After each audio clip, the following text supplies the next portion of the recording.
Bonsoir à tous et merci beaucoup. Je remercie l'Institut de nous avoir invités. Du bel hommage qu'ils viennent de rendre à Henri Deleuze, dont j'ai la chance d'être la fille. Et je vais refaire un petit historique d'Henri Deleuze. Donc, c'est important aussi de le dire, il est né dans le Vaucluse, d'une famille de viticulteurs.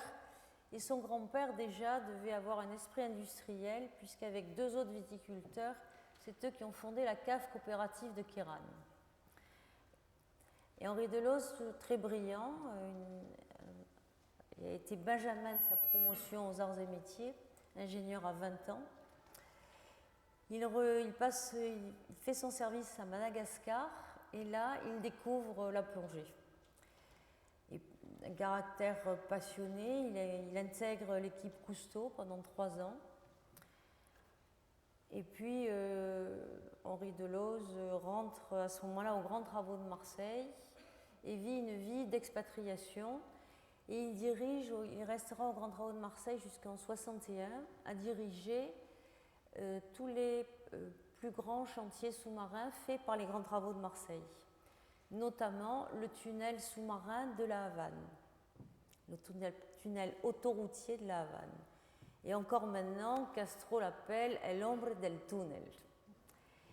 Dans les années 60, 61, il prend une année sabbatique parce qu'il trouve qu'il n'a pas du tout envie de retrouver le bureau d'études des Grands Travaux de Marseille à Paris, parce que c'est un homme d'action.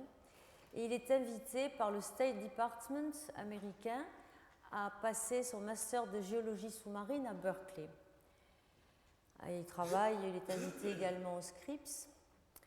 Et là, il décide en 61, toujours passionné, alors j'ai mis cette photo parce que c'était un grand ami des animaux, tant des poissons, que des chiens, des chats, des oiseaux.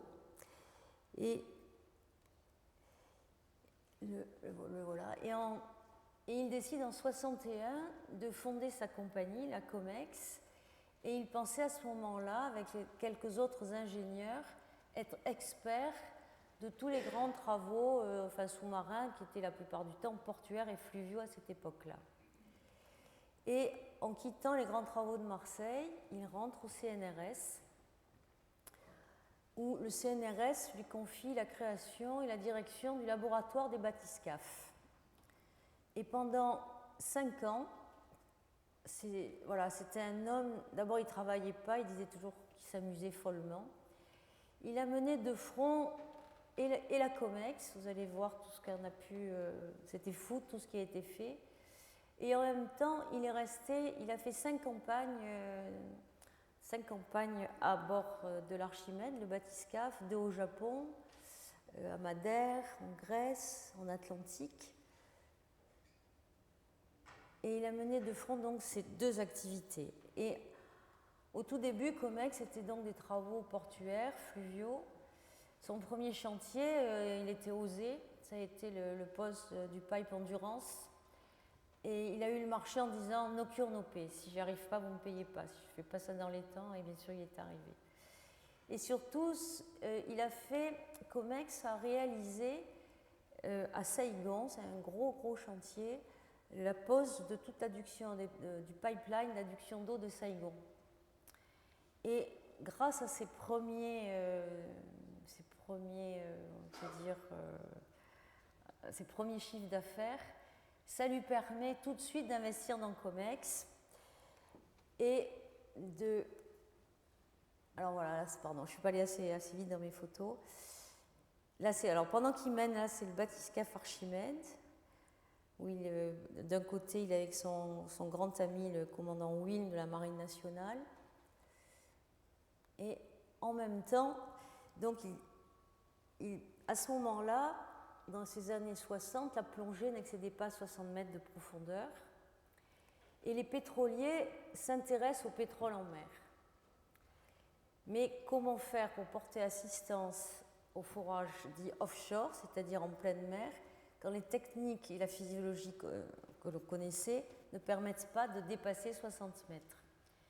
Alors Link aux États-Unis et Cousteau en France pensait faire des maisons sous la mer, mais c'est pas industriellement, c'est pas compatible pour assurer la sécurité, envoyer l'énergie, les nourrir, et surtout nourrir les plongeurs, mais surtout les chantiers se déplacent. Et c'est une aberration que de vouloir chaque fois construire des habitats sous-marins, surtout à grande profondeur. Donc l'idée de COMEX a été de faire des maisons sur la mer. Et à ce moment-là, le docteur Xavier Fructus rejoint la COMEX. Ça a été un tandem magnifique. Voilà, vous avez à la gauche de l'écran le docteur Xavier Fructus, qui lui mène tous les développements physiologiques sous l'impulsion d'Henri Deleuze, et Deleuze, de l'autre côté, développe tout ce qui est technologie. Donc, ses premiers gains de gagner à Saigon, il investit dans son premier centre d'essai hyperbare, c'est-à-dire ces maisons, c'est le concept de la plongée à saturation, des maisons sur la mer. Comment arriver à faire intervenir des gens à grande profondeur. Donc, c'est avec un système de tourelles de plongée et de caissons de... Ça, c'est des tourelles de plongée et des caissons de décompression que vous voyez là. Ça, c'est alors... On avait fait... M. Deleuze avait créé ce centre d'essai hyperbare. Tout le monde disait qu'il était complètement mégalomane. Les caissons gris que vous voyez, ce sont les caissons qui sont à bord, qui simulaient les caissons à bord des bateaux dans lesquels on fait vivre les plongeurs. Ensuite, pour les envoyer travailler, on les transfère dans des tourelles de plongée, vous en voyez une là, qui est dans ce centre d'essai hyperbare, simulée par les caissons rouges. Et je vous expliquerai peut-être après ce que c'est que la plongée, si vous voulez que je le fasse maintenant ou pas, c'est une question, ça risque de prendre un peu de temps. Si vous voulez, les plongeurs sont compressés à la profondeur du travail dans leur caisson. Par un système de sas, on les transfère dans la tourelle de plongée, qui ensuite est descendue au fond de l'eau. Et comme la pression intérieure de la tourelle et du fond sous-marin où ils doivent travailler est identique, les plongeurs peuvent sortir par la porte inférieure, effectuer leur travail. Ensuite, ils remontent, ils réintègrent leur tourelle de plongée. On les remonte à bord des bateaux et là, ils font leur décompression finale. Alors, il faut vous expliquer que le temps de décompression est très très long, puisque au-delà de 100 mètres de profondeur, pour décompresser, il faut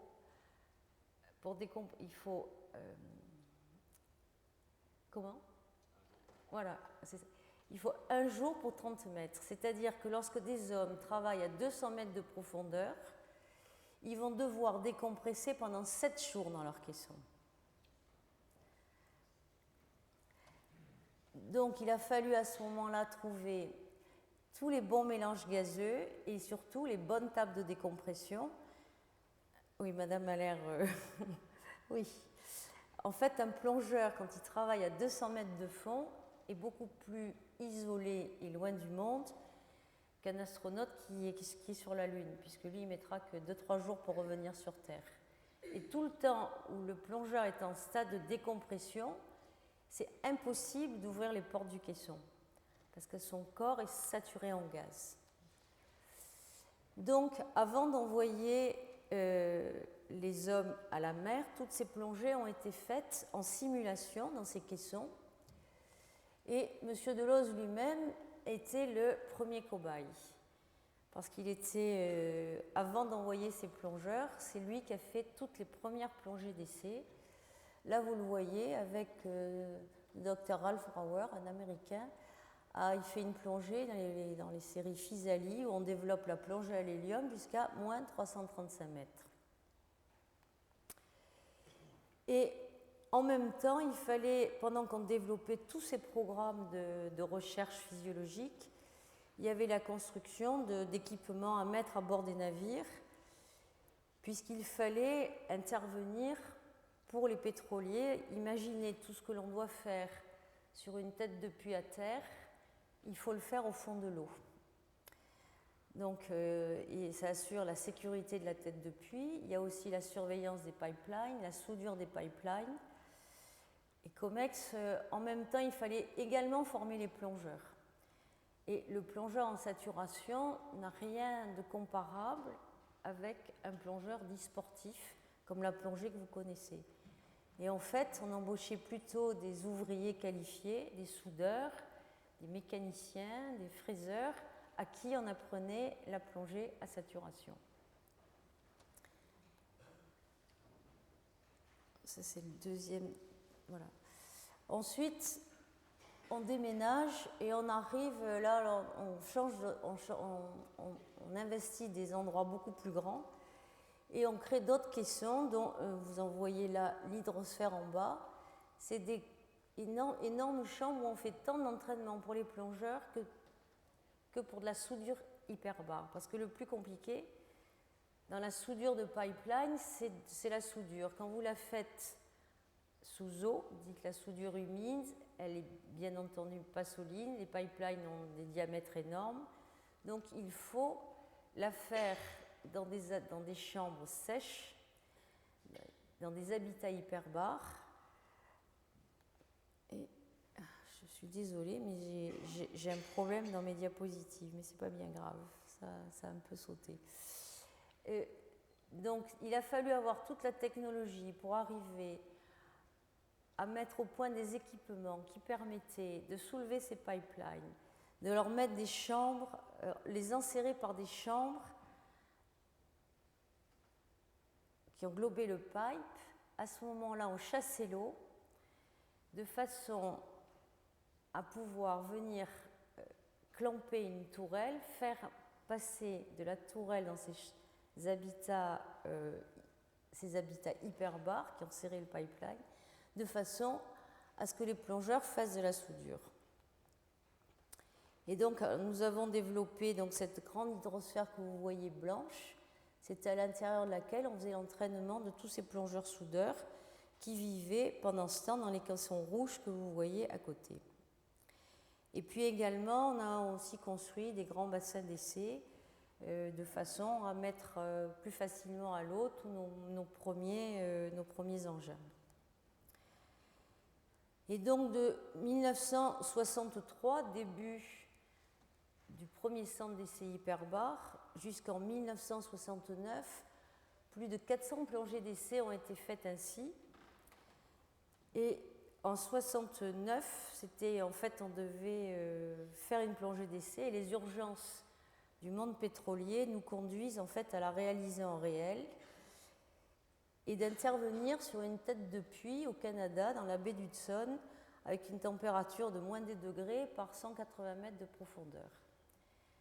Parce que ce qu'il y a aussi de très compliqué, c'est vaincre le froid, au-delà je dirais, de toutes les tables de décompression, des mélanges gazeux.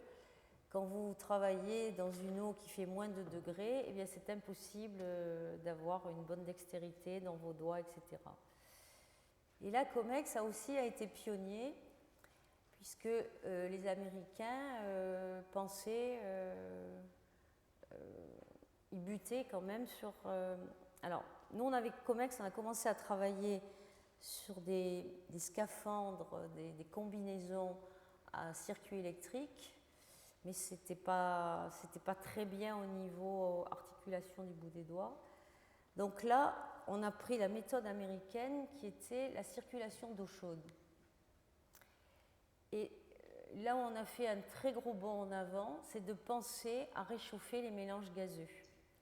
Parce qu'en fait, lorsque l'on respire un air froid, le corps se refroidit beaucoup plus vite et surtout, l'homme n'a pas conscience qu'il se refroidit. C'est pour ça qu'aux enfants, quand il fait froid, on leur dit toujours « mets un cache-nez devant ta bouche ». Donc il a fallu développer ces équipements, il a fallu développer la communication, puisqu'il y a des casques de plongée. Il a fallu aussi développer tout ce qui était décodeur de voix, puisque la voix sous hélium est déformée, c'est la Donald Duck Voice. Et les pétroliers forant de plus en plus profond, Comex est tout de suite évidemment intéressé à la robotique et aux sous-marins.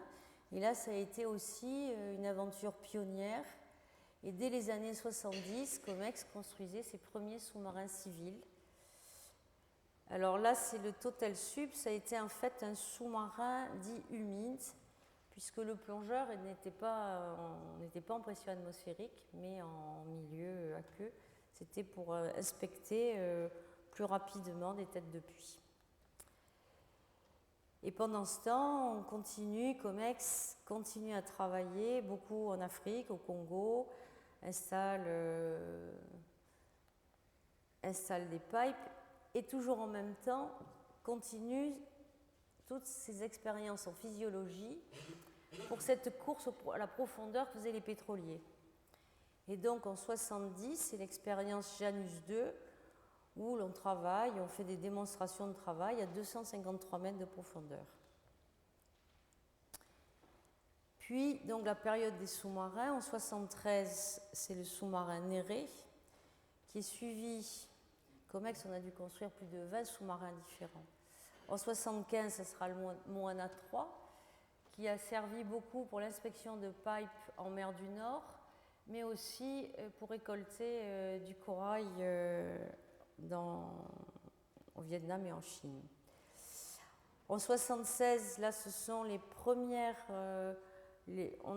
Comex, on avait une avance considérable, puisque déjà en mer du Nord, on arrivait à faire des connexions de pipelines sous-marins par soudure hyperbare.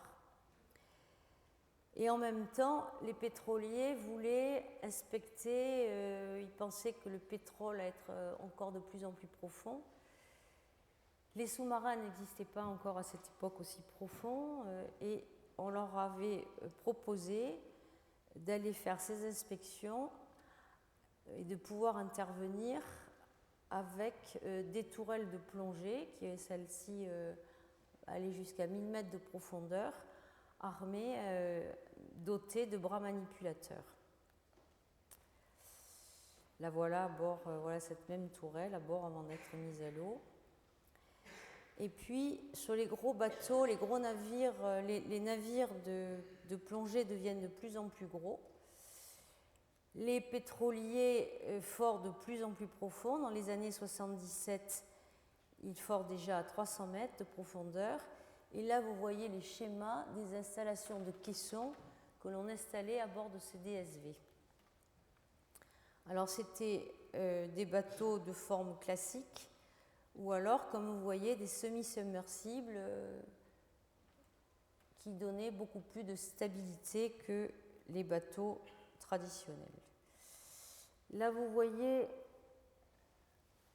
ce que je vous expliquais tout à l'heure, ces modules de transfert qui permettaient aux plongeurs d'arriver à rentrer à l'intérieur de ces chambres sèches où ils allaient faire de la soudure hyperbare.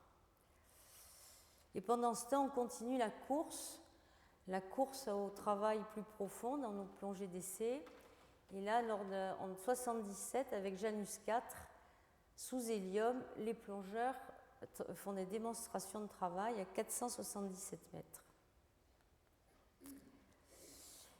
Et Comex a fourni à toutes les marines du monde, que les Chinois, les Russes, les Suédois, des sous-marins, des ensembles de plongée, de saturation, en assurant la formation de tant des équipes techniques que des pilotes.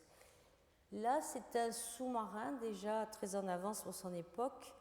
L'URF, c'est un sous-marin qui a été créé en 1978 pour les Suédois et c'était un rescue submarine, c'est-à-dire un sous-marin fait pour venir secourir l'équipage d'un sous-marin en détresse, qui est toujours en activité maintenant. Il vient d'être qualifié, on vient de faire sa recertification l'année dernière. Alors voilà, excusez-moi, il y a eu un dérapage dans mes photos. Voilà donc ces chambres de soudure hyperbare dont je vous parlais. En fait, vous voyez, ce sont des plongeurs, ils sont habillés comme vous et moi, mais ce sont des plongeurs parce qu'ils sont soumis à la pression du fond, ils respirent les mêmes mélanges gazeux. et ils auront à faire le même temps de décompression que les plongeurs qui sont dans l'eau. Et puis, en 1980, on avait déjà eu une alerte quelques années plus tôt avec la tragédie du Bolène, où Comex était intervenu. En 1980, c'est le drame du Tagno qui s'échoue les côtes bretonnes et qui avait une énorme cargaison de pétrole très très très visqueux. Et ça a été un énorme challenge. Comment récupérer ce pétrole visqueux? On ne pouvait pas laisser l'épave au fond parce que le Tagno menaçait de se fracturer en deux. Et donc là encore, une innovation de Comex qui a été l'idée de dire, accompagnée par l'IFP aussi, de dire ce qu'il faut, c'est réchauffer ce pétrole visqueux de façon à ce qu'on puisse le pomper à bord de bateaux ayant des citernes à leur bord à ce moment-là. Alors, c'était quand même 90 mètres de profondeur, dans des zones, je dirais, où la météo est très, très, très mauvaise. Et chantier réussi en très peu de temps. Alors voilà, donc, de plus en plus, les pétroliers forts de plus en plus dans toutes les mers du monde, et Comex ont été installés en fait partout où il y avait du pétrole en mer, que ce soit au Moyen-Orient, Proche-Orient et en mer du Nord. Et en fait, pour Henri Deleuze, qui a été fondateur de Comex, l'argent n'a jamais été une fin, mais un moyen. C'est une société qui a toujours investi sur fonds propres 10% de son chiffre d'affaires en recherche et développement. Et gagner de l'argent, c'était un moyen de pouvoir investir, déjà faire construire, vous voyez, un de nos navires support de plongée, le Cibex One. C'est des navires de plus de 100 mètres de profondeur, à bord desquels il y a des ensembles de saturation qui permettent, voilà les tourelles qui sont, et les caissons qui sont à côté, qui permettaient d'envoyer des plongeurs travailler jusqu'à 450 mètres de profondeur. Et en fait, pendant toutes ces plongées d'essai, on s'aperçoit des limites de l'utilisation des mélanges gazeux à base de l'hélium. Et le docteur Fructus, avec le professeur Naquet, décrivent ce qui a été appelé le SNHP, le syndrome nerveux des hautes pressions, c'est-à-dire que suivant les individus, à partir de 250 mètres sous hélium, le plongeur est pris d'un tremblement. C'est l'effet chimique, toxique du gaz. Alors travailler quand on tremble, c'est pas très pratique. Donc certains pensent à rajouter d'autres gaz, donc l'azote qui est un gaz narcotique, pour essayer de pallier à ce syndrome nerveux, à ce tremblement. Mais l'azote est un gaz qui est très très lourd à respirer. Donc à ce moment-là, le plongeur se fatigue encore plus à ventiler, à respirer son mélange respiratoire. Et là encore, grande idée de Comex, quel est le gaz qui est le plus léger qui existe, qui a un effet narcotique, qui pourrait donc combattre les effets nocifs de l'hélium dès qu'on arrive à 250 mètres, et c'est l'hydrogène. Voilà. Alors l'hydrogène, ce n'est pas quand même un gaz facile à utiliser. Les ingénieurs de Comex trouvent des moyens, construisent des appareils au-delà de façon à ce que quand on ait de l'hydrogène dans les caissons avec ce qu'on appelle des déshydrogénateurs, on arrive à récupérer, quand on fait la décompression, l'hydrogène sous forme liquide. Et là, vous voyez en 83, Henri Deleuze, toujours cobaye, qui est le premier homme à respirer des mélanges hydrogénés sous l'eau. Et pendant qu'il développe la plongée à l'hydrogène, ça a l'air confus un peu tout ça, mais je voulais vous donner l'impression de tout ce que Comex, la course en avant que ça a été une frénésie pendant 30 ans. Il fallait tout faire. Donc en 84, c'est encore un deuxième très très gros bateau, encore plus gros, le Seacom, qui lui a 2 ensembles de plongée à son bord. Et en même temps, on continue nos avancées sur la plongée en hydrogène, puisque la même année, c'est dans les plongées expérimentales, dans la série Hydra 4, sous hydrogène, nous avons des hommes qui travaillent à moins 300 mètres de profondeur. Et puis, tout ce savoir-faire, parce qu'on a on travaillait déjà en robotique, etc., Henri Delooz commence à faire des transferts de technologie et crée en 1985 la société Cybernetics, qui était dédiée à la robotique et à l'intelligence artificielle. Là, vous voyez des robots démineurs téléopérés, notamment, il y en a qui étaient utilisés dans les aéroports pour la destruction de colis piégés. Et en matière d'intelligence artificielle, c'est eux qui ont fait les premières machines à carte à puce utilisées par GEM+. Voilà. Et puis, M. Henri Delooz étant un homme passionné, il s'intéresse à tout, il passionne tout le monde. Et il rencontre M. Dallest, et là, on confie à COMEX l'entraînement des astronautes de l'Agence spatiale européenne aux activités extravéhiculaires, c'est-à-dire à s'entraîner à se mouvoir en apesanteur.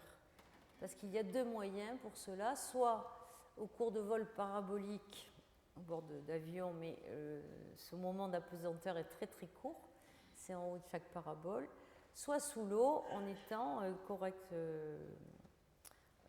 je dirais, on arrive en état de flottaison suivant le LES que l'on fait en fonction de la poussée d'Archimède.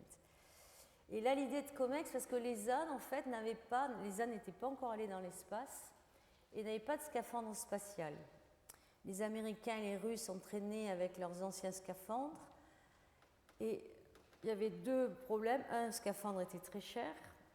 Et ensuite, nous avons expliqué à l'ESA que quand l'astronaute, à l'intérieur de son scaphandre et dans l'eau, il n'est pas en apesanteur à l'intérieur du scaphandre. Donc, nous leur avons proposé de leur construire un scaphandre spécifique d'entraînement, absolument identique au scaphandre spatial utilisé dans l'espace, avec les mêmes contraintes mécaniques, puisque à ce moment-là, il y a un effet d'hypobarie. Du reste, quand vous voyez les astronautes sur la Lune, ils ont toujours les bras un peu repliés, quoi. Ils ont une contrainte physique. Donc, dans ce scaphandre, on a mis des articulations pour reproduire ces contraintes aux genoux, aux chevilles, aux hanches, etc. Plus,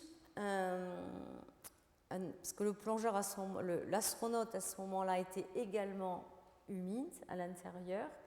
Il a un système de respiration en circuit fermé, de façon à éviter les bulles, parce que s'il dégageait des bulles, il y a la notion de verticalité. Donc pendant 6 ans, COMEX, nous avons eu un département espace où se sont entraînés chez nous tous les astronautes de l'ESA, Egnery, Tonini, Clairvoy, voilà. Et c'est ce savoir-faire en milieu extrême qui était, tout naturellement, de la mer, on est même allé dans l'espace. Et dans toutes les grandes plongées qu'on faisait en d'essai, on a toujours eu des équipes de l'Agence spatiale européenne qui sont venues étudier chez nous tous les effets dus au confinement et à l'isolement. Et alors, vous voyez, en 86, on était dans l'espace, mais en même temps, on développait un robot de soudure orbitale pour souder des pipelines en robotisant la méthode, de façon à ce qu'on puisse, avant, à COMEX, dans nos grands caissons d'essai, valider ces soudures, ce qui permettait par la suite aux pétroliers d'avoir l'assurance que sur leur chantier, toutes les soudures allaient être identiques et fiables. C'était en 1986.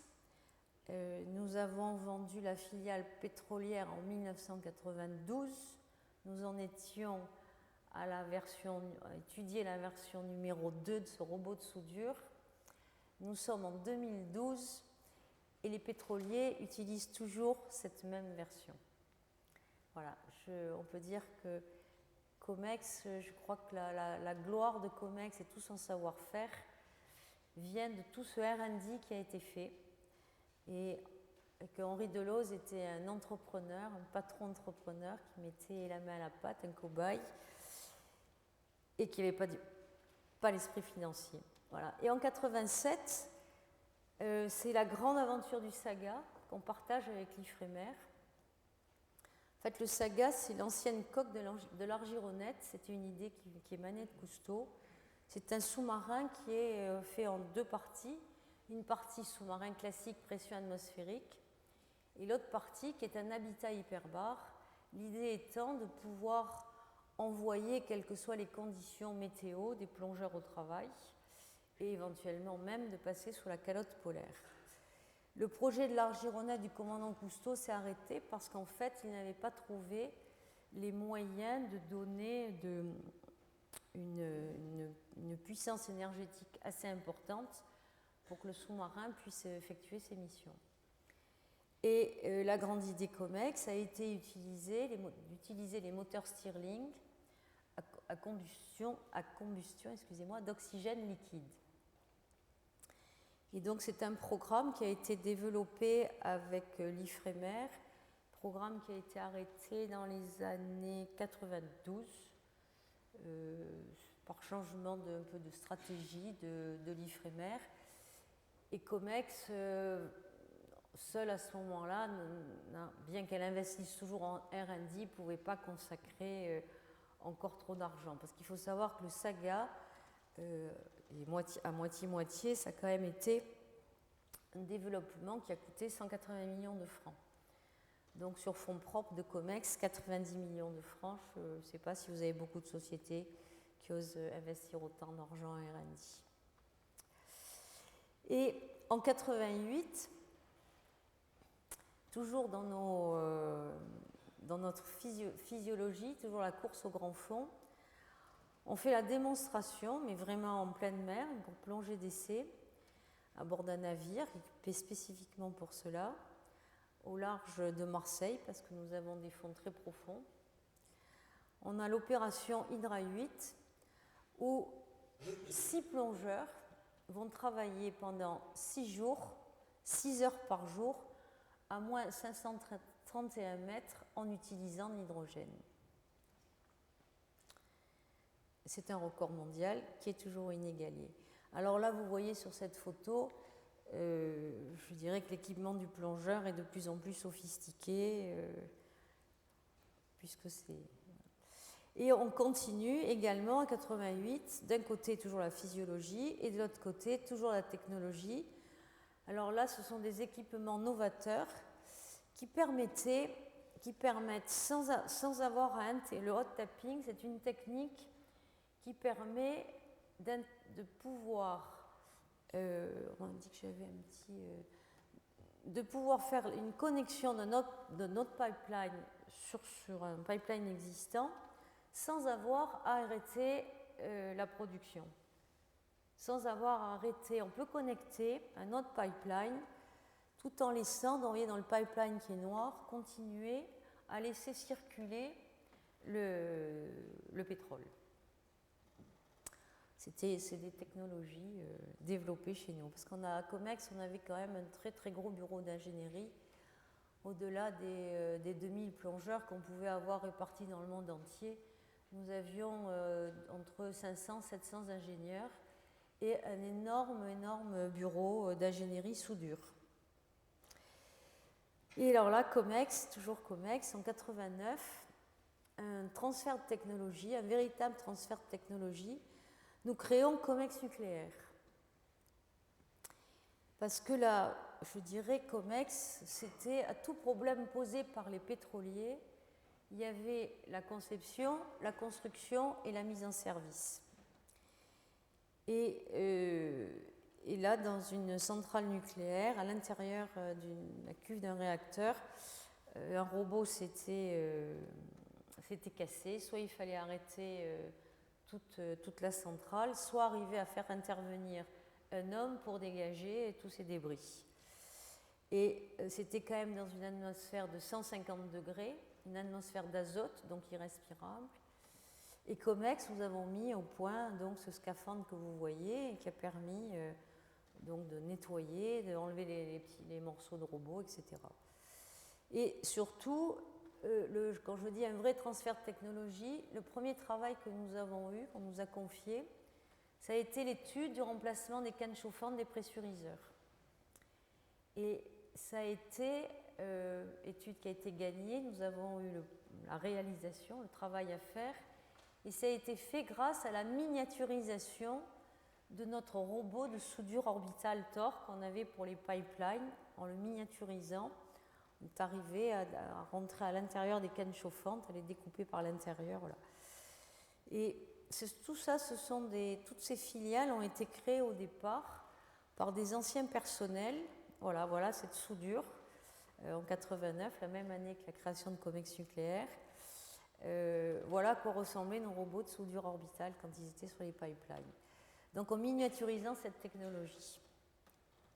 Et dans le nucléaire également, nous avons utilisé transfert de technologie, tous les bras robotisés que pouvait construire aussi et développer Cybernetics, qui avait été levé en 1985. Et puis en 92, notre président fondateur, toujours aussi passionné, curieux, il réalise la Rolls-Royce des sous-marins de tourisme, le Cibus, qui était un sous-marin pour 45 passagers, 80 mètres de profondeur. Là, vous le voyez à Monaco, où le prince Régnier nous avait accueillis très rapidement. Et après, il est allé aux Bahamas. Et alors, je fais un petit dérapage pour vous montrer, ça c'est dans la suite des sous-marins, mais en 90, ça c'est pour vous dire que COMEX, quand même, on a été d'une grande utilité dans le monde pétrolier. On a aidé à éviter beaucoup de catastrophes. Vous avez vu avec le Bolène, avec le Tanyo. Là, c'est en mer du Nord, c'est le pied, vous voyez, de cette plateforme que vous voyez en haut à gauche. Vous voyez le dessin en bas. Le pied de la plateforme est fissuré et elle aurait pu couler ou il fallait tout arrêter, etc. Et COMEX, par ses procédés de soudure hyperbare, de robotique, des procédés que je vous ai montrés tout à l'heure appelés hot tapping, ce savoir-faire en physiologie, on est arrivé à installer en pleine mer du Nord, par 180 mètres de profondeur, un chantier à sec au pied de cette plateforme, d'assurer la réparation de la structure. Et tout ça, voilà, M. Henri Delos, je crois, a été encore plus reconnu aux États-Unis qu'en France, puisqu'en 1991, il s'est vu remettre le trophée sur cet award pour son rôle de pionnier dans l'intervention de l'homme à grande profondeur au service de l'industrie pétrolière, mais aussi, je dirais, dans tous milieux extrêmes. Et voilà, alors en 92, ça a été un record du monde. Nous fêtons ce record la semaine prochaine, le 20 novembre. Cela fera 20 ans qu'en utilisant des mélanges hydrogénés dans notre dernier centre hyperbare que nous avons là, vous voyez les 3 plongeurs. Il y avait 3 plongeurs d'essai. Les 3 plongeurs d'essai parce que dans nos caissons, on a aussi un caisson que l'on remplit d'eau pour simuler la mer. On peut même reproduire même les températures. Et là, nous avons eu 3 plongeurs qui ont travaillé à 660 mètres. Et puis, il y en a un, parce que quand même, la pression se fait quand même sentir. Et dans une tourelle sèche, comme dans les habitats hyperbares où l'on fait de la soudure, il y a un 3e plongeur qui, lui, résistait très très très bien, Théo Mavrostomos, grec d'origine, qui a travaillé 4 heures à moins 720 mètres. Ce record est toujours inégalé. Et quand j'y travaillais, c'est-à-dire souder des boulons sur les mêmes boulons qu'il y a sur les têtes de puits au fond de l'eau. Alors, je vais arrêter mon intervention là. J'ai pu paraître, je n'étais pas confuse, mais j'ai essayé de vous faire passer ce message qu'en 30 ans, on a fait des choses, enfin Comex a fait des choses à toute allure, quoi. Il a fallu trouver les mélanges gazeux, les tables de plongée, les équipements des plongeurs. Après, tout ce qui était technologie, arrivé à souder, nous avons été les premiers à utiliser des navires à positionnement dynamique, c'est-à-dire des bateaux qui peuvent rester au même endroit en surface sans avoir aucune ancre, et ce, quel que soit le vent ou le courant. S'intéressant à tous les domaines, que ce soit l'espace et cette transmission. Voilà, nous avons eu un président passionné, et qui a vraiment rempli sa vie d'homme, parce qu'au-delà de sa mission qu'il a plus que largement remplie, il a transmis tout son savoir-faire. Alors en 92, il a été contraint malheureusement de vendre la grosse filiale de service qui s'appelait Comex Service, qui était dans le parapétrolier, parce qu'il investissait trop d'argent à R&D et il manquait un peu de trésorerie, et que messieurs les banquiers l'ont lâché une année, quoi. Alors dans les années 80, nous voulions nous associer avec les Américains. L'État français nous a interdit à ce moment-là de merger avec les Américains pour ne pas perdre le savoir-faire. Mais en 92, quand on fait toc-toc, on vous dit là vous êtes privé, débrouillez-vous. Donc en 92, nous vendons Comex Service, nous gardons nos filiales de diversification. Et nous développons 2 départements que Fred Gauche, qui est le directeur d'un de ces 2 départements, va vous présenter. Un département dédié à tout ce qui est ingénierie, milieux extrêmes liés à la pression, et un département opération marine, où nous avons 2 navires de recherche que Fred Gauche va vous présenter. Ensuite, quand il aura terminé son intervention, je vous présenterai en mémoire d'Henri Delauze un petit film de 6 minutes, qui est un montage fait par nos amis caméramans, enfin c'est son métier. Et excusez-moi, j'ai un peu d'émotion. En sous-titre, les phrases qui apparaîtront sont des phrases qui sont le plus souvent revenues dans toutes les lettres de condoléances que j'ai reçues. Voilà, c'est un hommage, et je pense que dans cette salle, vous pouvez être fiers d'avoir eu un Français de cette qualité. Et s'il y a des jeunes, eh bien, quand on a, son message, c'était quand on a de la passion, en objectif, on arrive à s'en donner les moyens. Voilà, merci.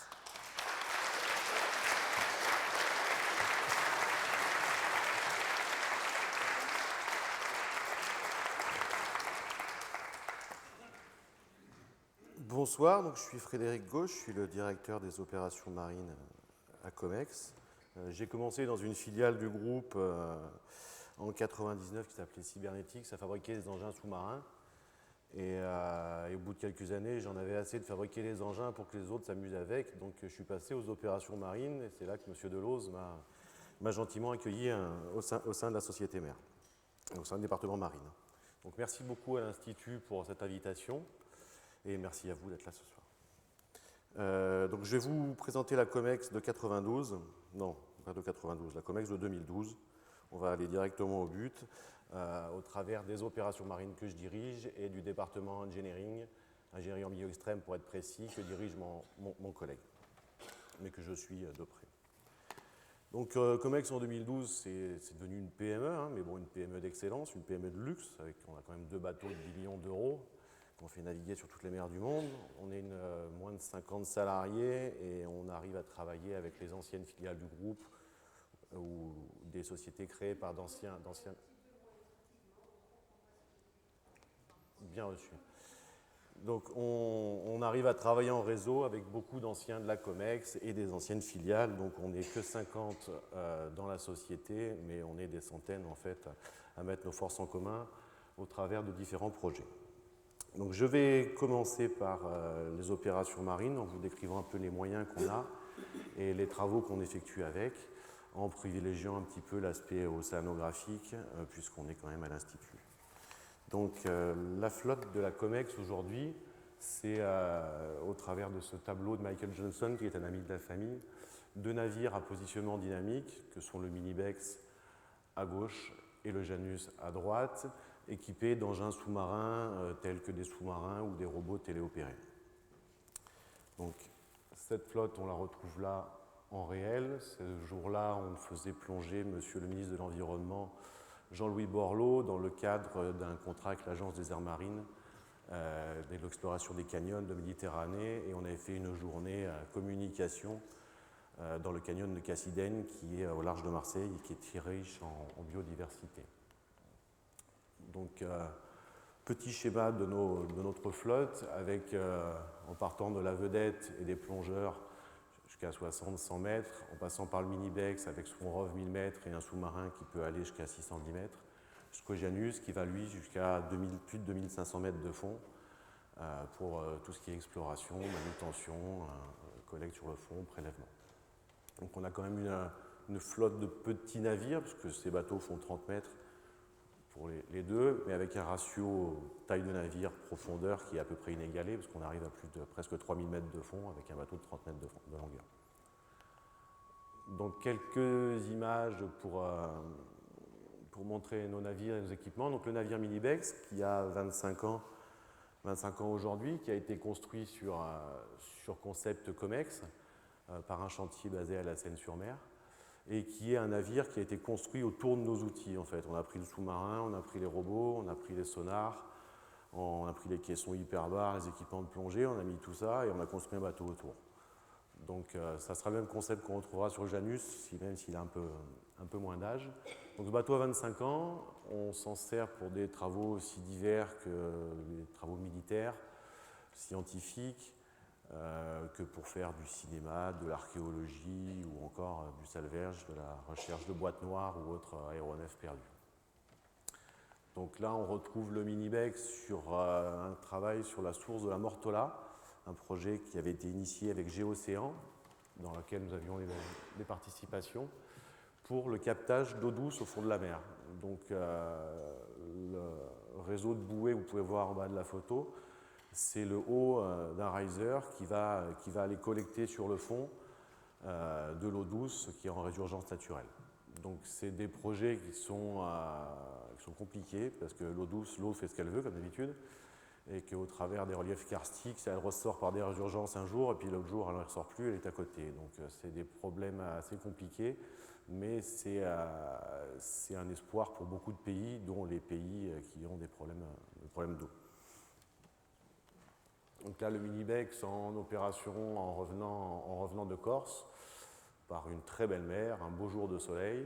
Et la suivante, ça se passe beaucoup moins bien. Cette photo a été prise depuis l'Atalante de l'Ifremer, avec qui on travaillait de concert sur des essais de fluide sismique. Et on a pris un peu cher. Là, donc on arrive à passer même dans les gros fonds. Le Janus maintenant. Notre Janus, il a 10 ans. Il vient de passer sa décennale. Même concept, on a pris tous les outils qu'on avait, donc des outils plus modernes, et on a construit le bateau autour. Donc la différence, c'est que pour la même longueur de 30 mètres, on a un bateau qui est 2 fois plus volumineux de par sa conception en catamaran. Alors pourquoi Janus? Alors que tous les bateaux sont toujours finis par EX, le Cibex et le Minibex parce que c'était le plus petit bateau de la COMEX. Janus en référence avec le dieu à 2 têtes. Donc ce navire, il opère également dans tous les domaines que je vous ai cités, le militaire, le scientifique, la récupération d'aéronefs. Il a malheureusement été célèbre pendant le crash de Sharm el-Sheikh, puisqu'on a passé plus de 30 jours à récupérer des parties de l'avion et des effets personnels. Le Janus en opération avec le sous-marin. Donc chaque bateau peut accueillir le sous-marin, chaque bateau a un ROV, et après il y a d'autres équipements un peu plus spécifiques que je vous présenterai. Donc le sous-marin qui est en surface et qui attend d'être récupéré par le bateau. Et là, vous pouvez voir donc la salle de contrôle, qui est le centre névralgique du navire, depuis lequel on cartographie les fonds, on positionne tous les mobiles sous-marins, on est en relation avec le sous-marin et ses occupants, on pilote les robots, et toutes les données sont collectées ici, traitées ici. Donc ça fait beaucoup d'écrans.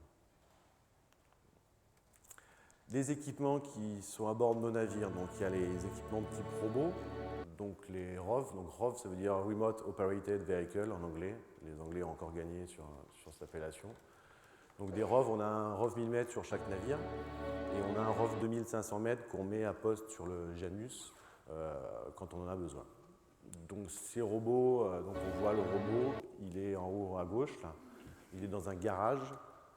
Le garage, on va le descendre à la profondeur de travail, on va dire 1000 mètres. Il est lourd, le garage descend bien à la verticale. Et une fois à la profondeur de travail à 1000 mètres, on va faire sortir le robot qui va être retenu à sa cage, son garage, par une petite laisse, ce qu'on appelle un petit câble. Et il n'a donc pas à se trimballer 1000 mètres d'ombilical derrière lui avec toute la haute tension qui passe. Donc les robots, ils sont équipés de bras manipulateurs, de caméras, il faut qu'on y voit quelque chose, de caméras de prise de vue, de systèmes de positionnement, parce qu'on a absolument besoin de savoir où on est sur le fond pour déjà ne pas passer 2 fois au même endroit quand on cherche quelque chose, et puis quand on a trouvé quelque chose, de pouvoir y revenir. Donc en bas à droite, c'est l'écran que voit le pilote avec les informations de base que sont le cap, la profondeur, la position qu'on a effacée parce que c'est confidentiel.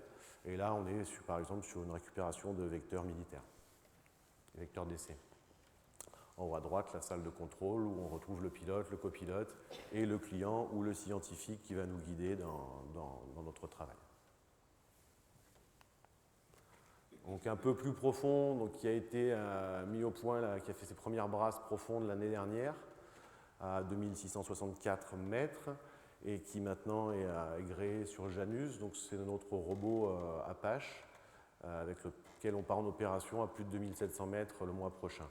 Donc ça nous permet d'atteindre une gamme de profondeur bien supérieure et de répondre aux problématiques de beaucoup plus de clients et de découvrir beaucoup plus de choses intéressantes. Alors ça, j'ai mis un petit schéma du Remora pour ne pas oublier que c'est nous qui l'avons dessiné, conçu et construit. Donc c'est le bureau d'études de COMEX et les opérationnels de COMEX qui, dans ces cas-là, amènent leur savoir-faire opérationnel, qui ont conçu cet engin. Donc, cet engin, on le retrouve dans l'eau. C'est un engin, donc c'est le Remora 2000. 2000 pour 2000 pieds. 2000 pieds, c'est 610 mètres de profondeur opérationnelle. Donc il peut accueillir 2 personnes, un pilote et un copilote, ou un pilote et un passager. Cet engin a été extrêmement utilisé dans toute la campagne pour l'Agence des aires marines et a notamment fait plonger, dans le cadre de cette campagne, son Altesse Sérénissime, le Prince Albert, il y a 2 ans de ça, dans les eaux monégasques. Donc, il a donc pris place à bord du sous-marin et on les a fait plonger dans une zone à 300 mètres de profondeur à peu près. Donc cet engin, il sert pour le scientifique, il sert pour des opérations de maintenance de polygones immergés aussi beaucoup. Donc ça va être des polygones militaires principalement, des polygones hydrophoniques, de mesure, ou des polygones comme celui d'Antares, un peu plus profond, du CNRS, ou des polygones scientifiques. Donc il est équipé de bras manipulateurs et à la demande, on peut y rajouter tout type de capteurs, puisqu'il a des capacités d'emport qui sont quand même importante. C'est un engin qui fait 5 tonnes, donc c'est facile de lui en rajouter ou en enlever une. Donc on peut mettre du gros matériel dessus. Là, on le voit équipé avec un équipement de photogrammétrie et un système inertiel Doppler. Donc là, on lui rajoute une navigation de type sous-marin militaire pour qu'il puisse être positionné très précisément sur le fond et que chaque image ou donnée qui soit prise ait une position de référence. On voit ici la mise à l'eau du sous-marin depuis le Minibex. Donc c'est une technique qui a fait ses preuves, on les jette dans l'eau et après ils se débrouillent. Non, en fait, les bateaux ils sont vraiment construits aussi autour du sous-marin, donc on ne peut pas avoir un sous-marin tout seul, parce qu'à côté il faut les chargeurs, il faut les compresseurs, il faut les caissons secours, il faut les fours pour réchauffer la chaude soudée, donc c'est tout tout un système qui va autour du sous-marin. On ne peut pas faire plonger un sous-marin comme ça. On est le seul sous-marin civil en France qui a l'autorisation de plonger. Aujourd'hui, ça se développe dans le tourisme, les sous-marins, pas de ce type, mais civils. Mais à ce jour, la préfecture maritime a très peur de voir faire surface des sous-marins de tourisme en pleine rade de Saint-Tropez au mois d'août, donc personne n'a d'autorisation de plonger à part la COMEX. Autre équipement qui habille nos navires, c'est tout ce qui est sonar, sondeur, outils de cartographie 3D. Donc, je ne vais pas vous montrer les outils en eux-mêmes, mais ça, c'est le résultat qu'on obtient sur l'analyse des fonds marins. Là, on est sur une campagne d'acquisition en Algérie pour cartographier tous les récifs coralliens en vue de la gestion du corail rouge. C'est une opération effectuée en 2007 et en 2008. Donc ça a été deux fois un mois de campagne avec toute la cartographie, puis toute une campagne de prélèvement et rendu d'un rapport au ministère des Pêches et Ressources halieutiques sous-marines d'Algérie pour pouvoir gérer leurs ressources coralliennes. On a rendu le rapport, je ne crois pas qu'ils aient appliqué vraiment ce qu'on leur a dit. Autre résultat qu'on peut espérer avec les outils d'acquisition acoustique qui sont sous la coque des navires ou que l'on tracte, c'est la détection d'épaves ou de pipelines de structures. Là, c'est une épave sur l'image de gauche, ou des reliefs sous-marins tourmentés. Donc là, on est sur le haut d'un volcan sous-marin. Donc on arrive à représenter en 3D le fond et à avoir une sonde précise à chaque endroit de la carte. Donc maintenant qu'on a vu un petit peu les moyens et outils qu'on a au sein des opérations marines, je vais faire un petit panel des tâches qu'on effectue, des différentes missions qu'on peut effectuer avec ces outils. Donc ça va du domaine pétrolier, même si aujourd'hui on n'est plus très actif, jusqu'au cinéma, en passant par l'expertise scientifique, l'inventaire scientifique, la recherche d'aéronefs, la recherche de boîtes noires et autres. On peut voir là-haut des activités en sous-marin. Donc on a fabriqué 2 sous-marins Remora 2000. Le deuxième, nous l'avons vendu à un institut grec, institut océanographique. L'image du dessous, c'est le déploiement d'un AUV de l'Ifremer. On a une image sonar en bas. Ici, c'est à droite, vous avez la 3D d'un avion qui est dans l'étang de Berre, au fond de l'eau. En haut à droite, un travail sur un champ pétrolier. Et en bas à droite, la récupération d'un hélicoptère au large de Nice en 2004. Donc c'est assez varié, c'est jamais les mêmes missions, ça demande souvent des mobilisations spécifiques, donc on passe souvent beaucoup plus de temps à quai à préparer les missions qu'en mer à les réaliser, aux grand dames de ma patronne. Donc je vais passer rapidement sur le parapétrolier, mais expliquer qu'on en fait quand même. Donc on travaille plus beaucoup vraiment sur les champs pétroliers.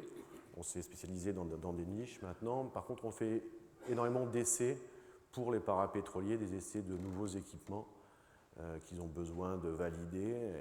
Et donc, avant de les envoyer sur les gros bateaux en Afrique de l'Ouest, ils nous appellent et on essaye de monter des missions pour pouvoir valider leurs équipements. Alors, c'est des équipements de sismique pour CGG, pour Sercel, des équipements robotiques pour Cybernetics ou pour Total ou Technip. Les sciences marines, parce que c'est ce qui vous intéresse le plus a priori, moi aussi. Donc on a de plus en plus de missions scientifiques. Celle-ci, donc, c'est la mission qui nous a conduit à cartographier toutes les côtes algériennes pour le corail rouge. Je vais vous montrer la carte sonar tout à l'heure. Donc c'est des très belles missions. Elles sont compliquées, elles sont longues, mais elles ont un vrai intérêt scientifique et de gestion de nos ressources. Donc c'est toujours assez glorieux d'effectuer ce type d'opération, une belle branche de corail rouge, même si l'image est un peu floue. Alors, les petites bébêtes que je vais vous montrer là, c'est des animaux qu'on a pu rencontrer lors de nos explorations industrielles.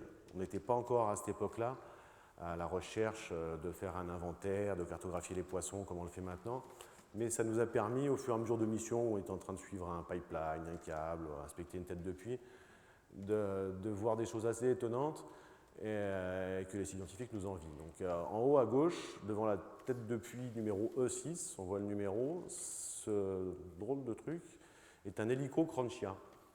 Donc moi j'avais plus l'habitude de voir des hélicos crachés au fond de la mer qu'un hélico Cranchia. Donc ce petit bibendum là, il adore les têtes de puits. En bas à droite, c'est un régalec.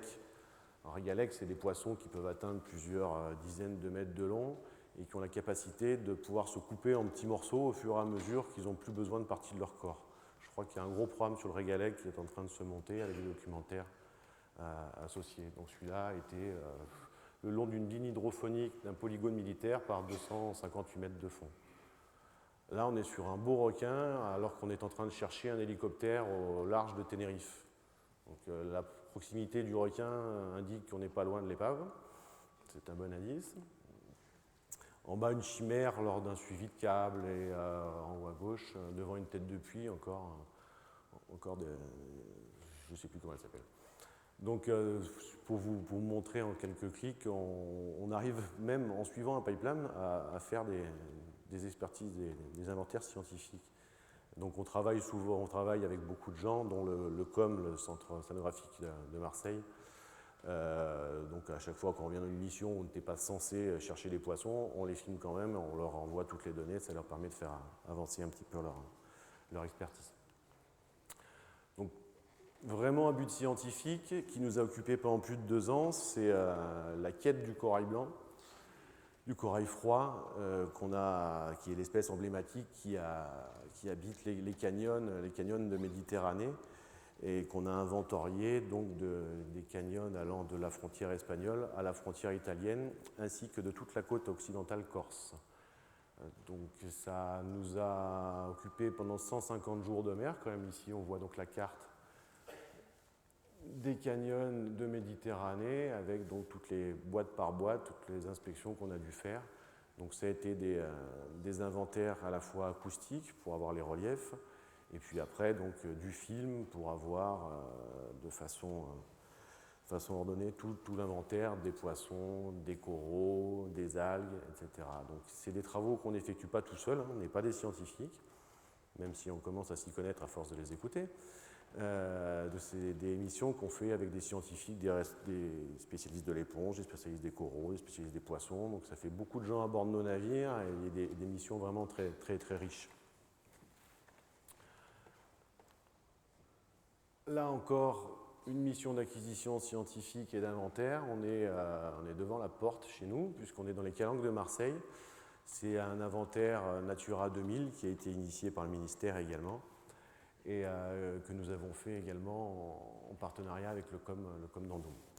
Donc c'est du prélèvement, c'est de l'acquisition acoustique, c'est de l'acquisition vidéo avec l'inventaire, pareil, des poissons, des coraux. Donc là, on est sur des petits secteurs, un secteur qui va être le parc national des Calanques. Donc les inventaires sont très densifiés et les mailles d'inventaire, on va dire, sont beaucoup plus resserrées et donc on essaye de cartographier intégralement ces zones. Et en 2012, le CNRS et l'Agence des aires marines, encore une fois, merci l'agence, nous a emmenés aux Marquises pour 2 mois où nous avons mobilisé sur un navire d'opportunité un robot, celui du Janus qu'on a intégralement démonté et remonté sur le bateau pour pouvoir cartographier l'archipel qui n'avait jamais été exploré et ce jusqu'à un peu plus de 600 mètres de profondeur. Donc pareil, donc un bateau avec énormément de scientifiques, donc des collaborations assez étroites et le déploiement d'un robot depuis un navire qui n'était absolument pas fait pour ça. Donc on n'avait pas parié qu'on ramènerait le robot à Marseille, mais il est revenu quand même.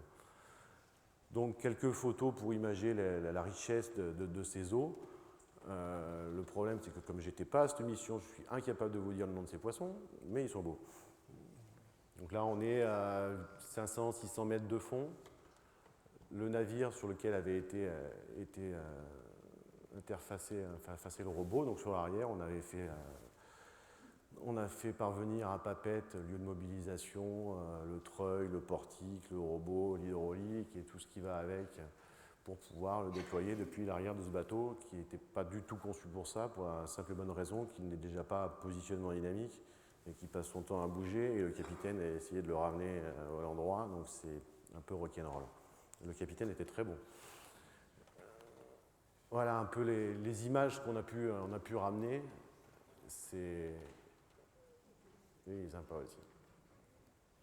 Donc on a fait beaucoup de progrès depuis le moment où on cherchait des pipelines il y a 10 ans, à aujourd'hui où on fait de l'acquisition pour des gens qui ont besoin d'avoir du détail. On ne parle pas du cinéma, là on parle de scientifique, du détail et du piqué dans l'image. Donc on a fait évoluer nos caméras, nos éclairages pour arriver à donner aujourd'hui des photos de cette qualité.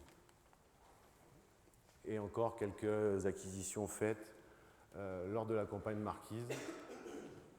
Celui que je préfère est celui d'en haut au milieu, qui est un poisson qui marche, un poisson crapaud.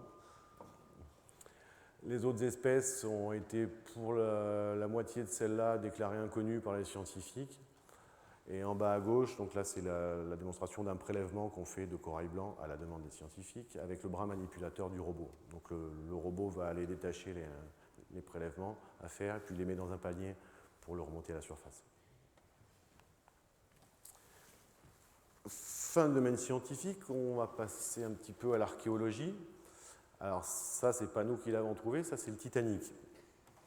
Donc pourquoi le Titanic? Parce que nous, on est allé chercher le Carpathia. Le Carpathia, il a été dénommé le bateau des veuves, puisque c'est celui qui a récupéré les veuves et les orphelins du Titanic. C'est le premier bateau qui est arrivé sur zone lors du naufrage, en 1912. Et en 1918, il a fait les frais de la technologie militaire allemande et il a été coulé au sud-ouest de l'Irlande, à 200 000 environ, au sud-ouest de l'Irlande, donc en plein Atlantique. Et c'est la société RMS Titanic, dont M. Nargeolet fait partie et fera l'exposé la semaine prochaine. M. Nargeolet était à bord de notre bateau pour la mission, que nous sommes allés chercher, le Carpathia. Donc la trace sonar du Carpathia, trace sonar, c'est-à-dire qu'on va traîner un poisson sonar assez près du fond, donc c'est un poisson qui travaille par acoustique, et on va détecter toute anomalie sur le fond de la mer. En l'occurrence, l'anomalie, c'était le Carpathia. L'anomalie, ça peut être une amphore, ça peut être une torpille, ça peut être n'importe quoi au fond de l'eau qui dépasse. Donc l'épave... Et donc la société Hermès Titanic nous a demandé, sous conseil archéologique, de remonter tous les effets que nous pouvions. Donc, ça va des jumelles du capitaine, au chaud de burn, au hublot. On nous a même demandé, on a même passé des nuits au charbon, puisqu'on a récupéré tous les morceaux de charbon qu'on a pu, afin de faire des petits porte-clés noyés dans la résine et de pouvoir les vendre lors de la prochaine expédition Titanic. Donc on n'avait absolument rien pour ramasser du charbon, donc on a détruit tous les instruments de la cuisine, les passoires, etc., fabriquer des trucs pour ramasser le charbon au fond de la mer. Donc c'était une mission de 3 semaines. La difficulté, c'était de faire ça au milieu de l'Atlantique avec un bateau de 30 mètres. L'épave en elle-même n'est pas très profonde, elle est à 160 mètres. Bon, elle n'est pas atteignable par plongeur, mais elle n'est pas très profonde, mais elle n'avait jamais été trouvée depuis. Archéologie toujours avec des techniques, des technologies qu'on développe depuis 15 ans avec le CNRS à Marseille, qui est la photogrammétrie. Donc en fait, quand vous prenez une photo sous l'eau, la turbidité de l'eau, même si vous êtes aux Marquises, fait que vous allez être à 2 mètres, 3 mètres. Donc vous allez pouvoir prendre une photo à 2 mètres, 3 mètres de distance qui aura un cadre qui sera celui-là. Et quand vous avez des gros volumes à cartographier, à photographier, il faut être capable de pouvoir assembler ces images pour pouvoir avoir, par exemple, la table dans son intégralité. Donc les premiers travaux en photomosaïque, on les a initiés il y a 15 ans avec le CNRS. Ça, c'est plus de la R&D, puis ça, c'est un travail qu'on avait vendu au ministère de la Culture italienne pour pouvoir reproduire un tumulus d'amphore dans sa totalité. Donc c'est quelques milliers de photos qui sont assemblées et qui, une fois assemblées entre elles, donnent la totalité de l'épave. Alors on travaille aujourd'hui, je vous en parlerai un petit peu à la fin, sur des systèmes encore plus compliqués puisqu'ils intègrent de l'acoustique qui permettent d'avoir des environnements extrêmement volumineux et complexes et de pouvoir zoomer à l'intérieur en ayant la texture de la photo. Donc ce dessin image la façon de travailler sur un champ d'amphore montre qu'à gauche, le travail qui a été effectué par plongeur, qu'il est toujours jusqu'à une cinquantaine de mètres, et à droite le relais qui est pris, et maintenant on peut faire ça jusqu'à 2500 mètres, par le robot, et puis des équipements de navigation inertielle. Donc avant, le plongeur prenait sa photo, et puis sur une table lumineuse, on assemblait les photos comme ça. Maintenant, ce n'est plus le cas, donc il y a des systèmes qui permettent de calculer la profondeur à laquelle a été prise la photo et de la géoréférencer. Donc automatiquement, on va réassembler les photos à la fin de la plongée et ça, on ne prend plus des mois à traiter une photogrammétrie. Et de la photogrammétrie, la modélisation 3D d'objets, donc là, on peut voir des canons, on peut voir des amphores. Ça, c'est des travaux du CNRS aussi, issus des acquisitions qu'on peut faire, acquisitions donc acoustiques et photogrammétriques. Ils vont pouvoir, d'après les modèles qu'ils ont dans leur base, reproduire le tumulus en réalité virtuelle et ainsi pouvoir réassembler l'épave après qu'on ait commencé à la dégager. Ici, la vue d'un tumulus d'amphore, donc c'est celui de. C'est notre Titanic à nous, qui est devant Marseille, qui est à 120 mètres de fond, qui s'appelle aussi Port-Mioussé. C'est un tumulus de 8000 amphores qui sont toutes intactes et qu'on survole là. La vue que vous avez est prise de l'intérieur du sous-marin. Donc c'est l'écran de pilotage du sous-marin que vous voyez en haut et en bas. Et là, on voit à travers la bulle. Alors, à la bonne saison, chaque amphore égale une langouste. Et c'est dommage qu'on ne puisse pas les pêcher.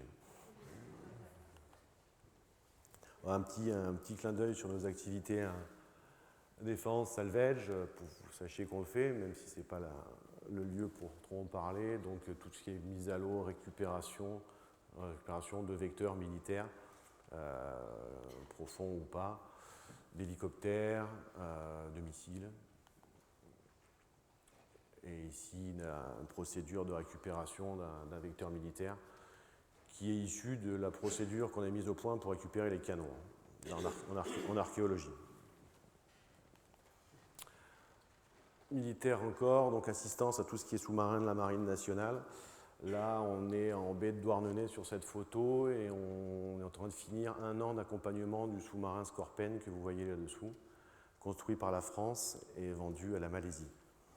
Donc, mission très intéressante parce que si on connaît bien un sous-marin Comex, on ne les connaissait pas de la façon dont eux la connaissent et inversement. Donc, c'est deux milieux, deux technologies, sous-marin militaire, sous-marin civil, scientifique, pas qui s'affrontaient parce qu'on s'est beaucoup enrichi là-dessus. Et c'était très intéressant. Et surtout qu'ils n'étaient pas armés. Donc les moyens de test, on va retrouver des moyens que vous a montré Michel Fructus tout à l'heure. Pourquoi? Parce qu'on s'en sert encore, parce qu'on les a modernisés et parce qu'on les a fait évoluer vers d'autres activités, d'autres besoins. Donc le centre hyperbare de la COMEX, qui est basé toujours au 36 boulevard des Océans, donc qui est géré par mon confrère du département engineering, et qui, s'il n'est plus ou pas utilisé pour la plongée, pour aller plus loin dans la plongée en tout cas, l'est pour tester beaucoup d'équipements. La catastrophe du golfe du Mexique récente montre qu'il y a beaucoup de tests qui sont effectués sur ce qu'on va mettre au fond de la mer, mais qu'il n'y en a pas encore assez, et qu'il n'y a pas encore assez de sécurité là-dessus. Donc il faut plus de tests, plus de qualifications, et des moyens comme ceux du centre hyperbare de la COMEX, qui sont uniques en Europe, permettent de rentrer des volumes et de les monter à des pressions assez phénoménales. Et ça permet de qualifier beaucoup d'équipements pour les pétroliers, pour les industriels. Donc c'est des prestations qu'on effectue quasiment tous les jours. Du test en pression avec différents volumes.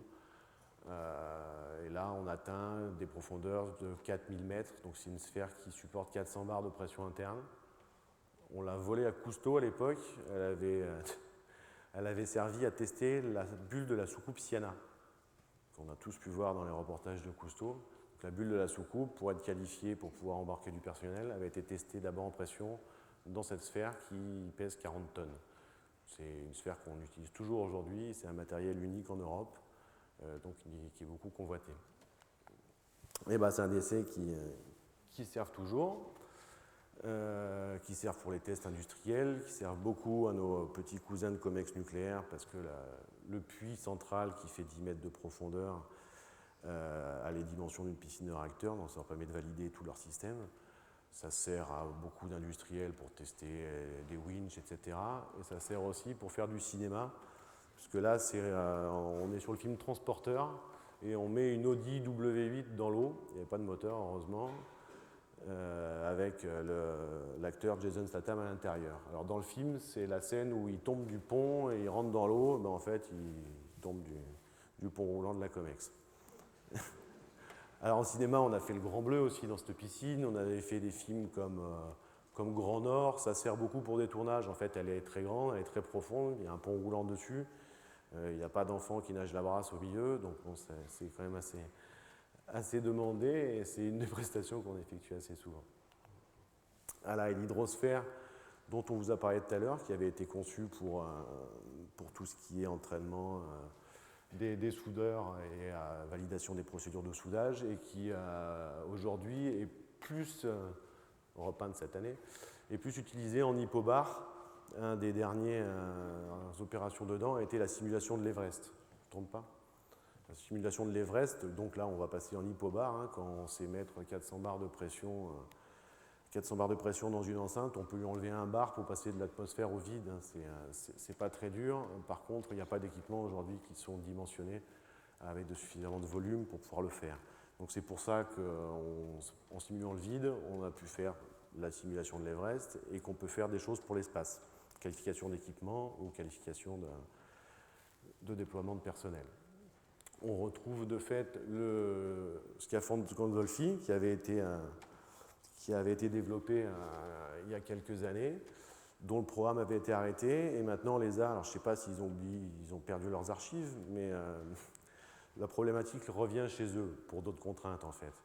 Et ils ont besoin de refaire de la simulation de sorties extravéhiculaires, de mouvements du spationaute dans l'espace, sur un astéroïde, etc. Donc on a reconditionné totalement le scaphandre, et cette image date de la semaine dernière. Là on est dans la mer, et on est avec le scaphandre qui a été entièrement requalifié. Et on est au fond de la mer parce que c'est important pour l'Agence spatiale européenne maintenant de travailler sur des sites analogues, comme ils l'appellent, donc plus sur un rocher qui va ressembler à un morceau d'astéroïde ou à un bout de la Lune que sur le fond d'une piscine. Donc c'est un besoin qu'ils ont exprimé, c'est pour ça qu'on a relancé ce scaphandre et que là il est retourné à l'eau il y a 15 jours. Donc le ROV Super Agile du Minibex qui est en surveillance à côté et qui vérifie que tout se passe bien.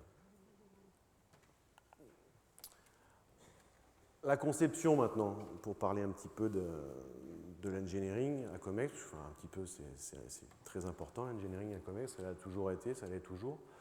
Donc la conception par le département ingénierie de systèmes toujours liés à l'hyperbar, puisqu'on maîtrise ça, donc de caissons hospitaliers, comme vous pouvez voir en haut à gauche, donc pour le traitement des brûlés, pour le traitement des accidents de plongée, pour le traitement des intoxications au monoxyde de carbone. La conception, comme en haut à droite, de machines spéciales de qualification d'équipement. Donc celle-là est une 600 bar, donc on est comme à 6 mm de profondeur. Donc la conception, puis la réalisation et la construction de ces équipements. On retrouve sur la photo d'en haut l'enceinte 600 bar qui sert à qualifier les produits d'un horloger célèbre. En bas à gauche, on retrouve un caisson hospitalier, donc tous les hôpitaux, non pas tous les hôpitaux, beaucoup d'hôpitaux en France et quasiment tous les hôpitaux côtiers ont des caissons hyperbar de ce type. On a équipé également tous les dom-toms et on en assure la maintenance. Alors, le problème, alors, quand on vend un caisson comme ça, c'est que ça dure 40 ans ou 50. Donc quand vous en avez vendu à tout le monde, vous n'avez plus de marché. Donc il faut faire de la maintenance, de la modernisation si vous voulez pouvoir rester dans la course. Donc c'est la machine 600 bar. La maintenance, donc c'est quelque chose d'important qu'on doit faire. De toute façon, on doit assurer un SAV sur les systèmes qu'on a vendus, même si ça fait 40 ans qu'on les a vendus. Notre réputation est en jeu. Donc on en fait la maintenance, on en fait la modernisation et la requalification, puisque tous les appareils hyperbar doivent être requalifiés comme tous les appareils médicaux doivent l'être. Donc on a notamment, en termes de maintenance, la maintenance de tous les caissons hyperbar de la Marine nationale, c'est-à-dire tous les caissons embarqués sur leurs bateaux de déminage, de plongée, etc. Donc ça nous occupe un petit peu. Là, on est à Papette et on a entièrement remodernisé le pupitre de contrôle. Donc l'ancien modèle était avec des vieilles vannes et des vieux manomètres et tout en manuel. Donc on a pu leur soumettre l'idée d'avoir un pupitre entièrement automatisé, de pouvoir planifier leurs courbes de compression, décompression et de pouvoir contrôler entièrement les traitements, des malades qui sont à l'intérieur des caissons. Autre activité donc, qui est mélangée entre le département engineering et le département opération, enfin mélangée là où les deux compétences se rejoignent. Là, on est sur le déploiement d'un système de ventilation de sous-marins en détresse. Alors, c'est quoi un système de ventilation de sous-marins en détresse? C'est des manches à air qu'on va venir descendre sur le sous-marin posé sur le fond, qu'on va connecter à l'aide d'un robot ou d'un scaphandre sur des interfaces spécifiquement étudiées à cet effet, des interfaces OTAN qui sont sur tous les sous-marins de l'OTAN. Et de là, on va pouvoir ventiler le sous-marin. Donc il y a un process gazeux qui est un peu compliqué parce qu'il faut compenser la profondeur, la température, etc. On va ventiler le sous-marin en attendant d'avoir une bonne idée pour les sortir de là. Donc ces sous-marins, c'est les sous-marins militaires. Donc ça, c'est développé alors, en partenariat avec le Cybernetics. Le département engineering de Comex assure tout ce qui est process gaz et le département opération marine essaye tout ça à la mer pour vérifier que ça marche. Donc là, on est sur le Janus, c'était au mois de février dernier. Et c'est moi en rouge sur le pont à l'arrière. R&D, donc la R&D au niveau plongée, donc c'est fini, on a emmené l'homme jusqu'à 701 mètres. À ce moment-là, c'était déjà limite, les robots sont arrivés, le pétrole passait en dessous de 1000 mètres, donc bon, on a arrêté la R&D plongeur. On continue toujours à faire de la R&D, donc là, il y a une illustration par deux projets. Le premier, c'est un projet de reconstitution optique et acoustique, donc de systèmes complexes. Donc ça va être applicable à la science, ça va être applicable à la métrologie sous-marine, donc quelqu'un qui veut vérifier son pipe, sa tête de puits, quelqu'un qui veut vérifier que son barrage est en état et qu'il n'y a pas de micro-fissure, quelqu'un qui veut vérifier que sa pile de pont est en bon état, pas de fissure. Donc aujourd'hui, on a des problématiques de vision, dans les rivières, les lacs, on n'y voit rien. Donc l'acoustique joue un jeu. Et puis de reconstitution dans sa globalité de grosses structures. Donc on va aller prendre des systèmes acoustiques pour pouvoir représenter le volume dans son ensemble. Et dessus, on va venir faire de la photogrammétrie, comme on faisait tout à l'heure. Et on va venir coller les photos sur la structure qu'on a pu relever par acoustique. Donc on va pouvoir avoir un modèle multi-échelle. Donc une grosse structure qu'on n'a pas pu voir avec la photo, et puis zoomer dedans et voir la petite photo, le petit millimètre qui va bien dessus. Autre système développé en partenariat OP Marine et Engineering, c'est le système PowerMate, donc qui est un système de connexion électrique sous-marine, qui va permettre de connecter deux connecteurs sous l'eau avec de la tension. Aujourd'hui, ça existe uniquement à basse tension. Donc c'est des connecteurs qui sont un peu compliqués. On a repris l'idée de la chambre de soudure de naguère et on va venir mettre en fait les deux connecteurs dans une grosse chambre en huile. Donc l'huile, ce n'est pas un problème pour l'électrique. Venir assurer la connexion et après retirer la chambre en huile et retirer ça. Donc ça permet de passer des très hautes tensions. Et les très hautes tensions, aujourd'hui, c'est la brique qui pêche dans tout ce qui est EMR et raccordement d'hydroliennes ou d'éoliennes, pour le peu où ces connexions doivent être faites sur le fond de la mer et pas en surface. Donc c'est encore avec le CNRS qu'on fait ça. Ça nous a permis de créer une nouvelle société, une petite start-up qui s'appelle PowerSea, dont on est actionnaire, et qui permet donc de récupérer le brevet CNRS et puis de pouvoir avoir des aides pour développer ce système. Et je me suis trompé de clic. Et enfin, dans ce que j'appellerais les grands projets et puis les projets d'avenir, un projet dans lequel Comex est pousseur, on va dire, depuis plus de 10 ans, puisque c'est un projet qui a germé dans l'idée de la Comex en 1999, et qui a démarré il y a 2 ans, c'est un centre d'essai en mer profonde. Alors, toujours la même problématique, nous, quand on envoie des choses sous l'eau, ou qu'on envoie en doit monter une tête de puits sous l'eau, on l'essaye d'abord dans la piscine, on l'essaye dans le caisson, puis après on va à la mer. Donc là, l'idée, c'est d'avoir une étape supplémentaire pour qualifier tous les équipements qui va se trouver au fond de la mer, mais qui va être sous contrôle permanent. Donc c'est grosso modo une station d'accueil sur laquelle on va pouvoir venir brancher électriquement, hydrauliquement, tout ce qu'on veut, une pompe diphasique qui sera chargée de rejeter le gaz de la tête de puits, des équipements sous-marins, et donc de pouvoir les qualifier ici, tranquille, en France, devant l'île du Levant, avant de les envoyer en production. Donc toujours pour assurer plus de contrôle, plus de qualification dans tout ce qui va être envoyé au fond de la mer et qui pourrait créer des pollutions. Donc on a créé une société qui s'appelle Abicea, avec d'autres sociétés de la région PACA, et avec une aide de l'État autour d'un projet partenarial, plateforme. On a donc entrepris la construction, donc là on est en co-engineering, de cette station, une première station à 1300 mètres de profondeur et une deuxième à 2400 mètres de profondeur. Donc qui seront raccordés sur l'île du Levant, qui est un polygone, l'île du Levant qui est un site militaire, donc qui nous permet d'assurer une certaine confidentialité, et surtout il n'y avait pas de villa dans nos prix sur Cavalère. Voilà, donc ça sera la station d'accueil future, enfin, elle ressemble déjà plus à ça sur les derniers plans, donc qui permettra de pouvoir connecter tout équipement venant de l'industrie, parapétrolier ou autre, ou du scientifique. Donc on a également prévu sur ces plateformes-là de mettre des systèmes hydrophoniques pour pouvoir, vu qu'on est en plein polygone Pélagos, pour pouvoir capter déjà la présence des cétacés et surtout ne pas engendrer de pollution sonore par nos essais si ceux-ci sont à proximité. Donc je vais m'arrêter là. On a prévu après donc, de vous passer un petit film que Michel vous a déjà présenté. Donc là, je pense que c'est à la régie de prendre la suite.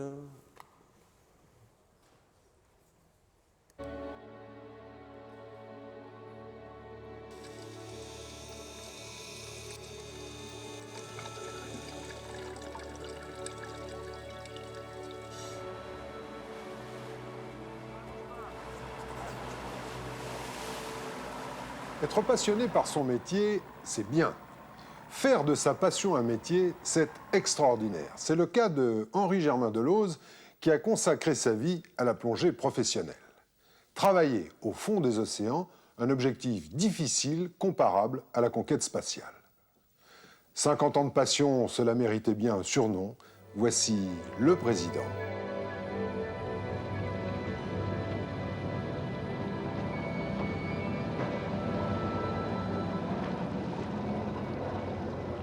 Mon idée de créer une société, je l'avais dès 1955.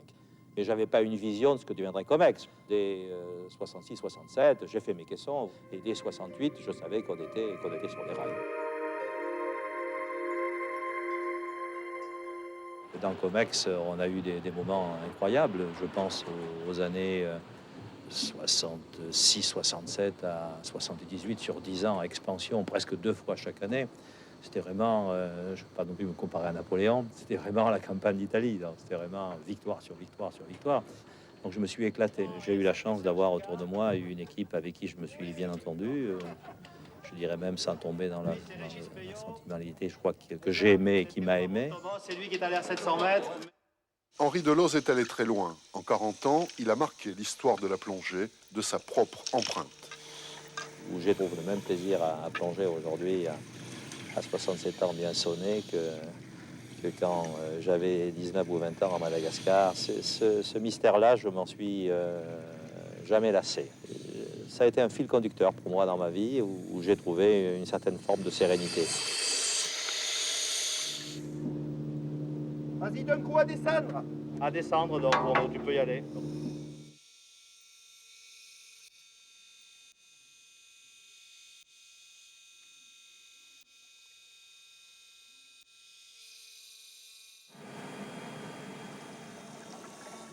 Je pense que s'il n'y a pas l'attrait ludique, la compétence d'avoir très longtemps identifié des échos et d'avoir un plaisir à aller sous l'eau chaque fois, à faire une découverte, à regarder un poisson, un filet, un crabe, Je pense que ce serait presque impossible de trouver quelque chose. Oui, entre dans mon cher. Vous avez l'autorisation. Oh merde. Si jamais on me voit filmer, tout le monde va penser que je suis un dictateur horrible. Alors que je ne suis pas un dictateur horrible, mais bénévole. L'équipage m'appelle président parce qu'à Comex, mais je dirais c'est pas, il faut pas y voir, je dirais la volonté de garder ici un système hiérarchique pour me coconner. C'est comme ça, je cherche pas à corriger.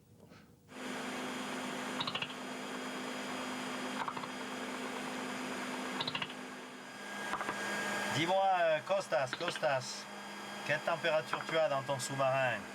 Parce que j'ai un thermomètre de très haute précision. Récemment, comme je changeais d'idée sur quelque chose, un type me dit « Ah, vous êtes instable !»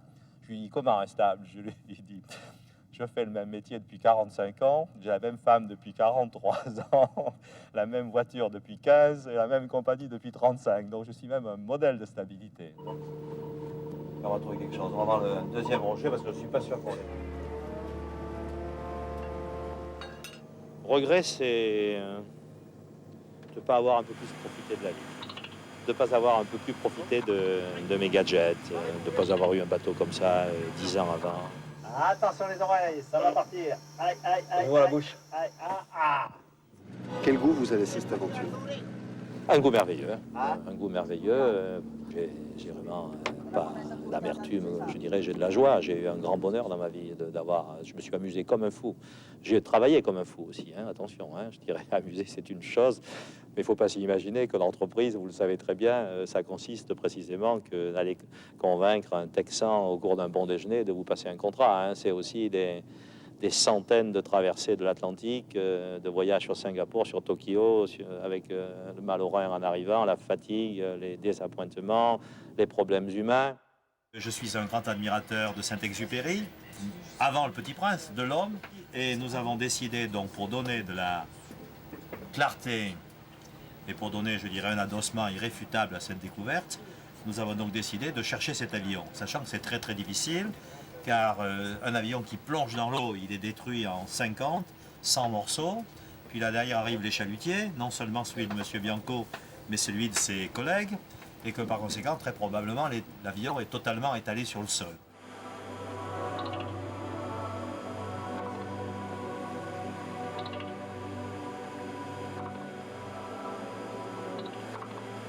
Mais l'ensemble, la dynamique de tout ça, la communion que j'ai eue avec la plupart des plongeurs et que j'ai encore aujourd'hui, avec mon équipe, avec Fructus, avec l'équipe scientifique, je dirais, si j'avais à recommencer ma vie, je ferais la même chose.